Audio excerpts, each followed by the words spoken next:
সারা দেশে উৎসবমুখর পরিবেশে শুরু হয়েছে এসএসসি ও সমমানের পরীক্ষা।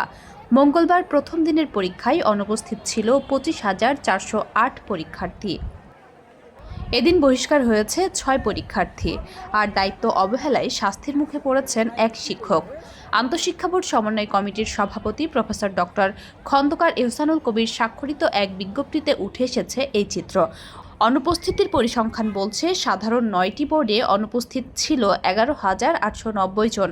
এর মধ্যে ঢাকা বোর্ডে 2746 জন, রাজশাহীতে 1759 জন, কুমিল্লায় 1425 জন, যশোরে 1441 জন, চট্টগ্রামে 1003 জন, সিলেটে 674 জন, বরিশালে 911 জন, দিনাজপুরে 1178 জন এবং ময়মনসিংহ বোর্ডে অনুপস্থিত ছিল 753 জন পরীক্ষার্থী। তবে সবচেয়ে বেশি অনুপস্থিতি দেখা গেছে মাদ্রাসা শিক্ষা বোর্ডে। সেখানে অনুপস্থিতি 4.40% বা 11,211 জন। আর কারিগরি বোর্ডে অনুপস্থিত ছিল 2,307 জন।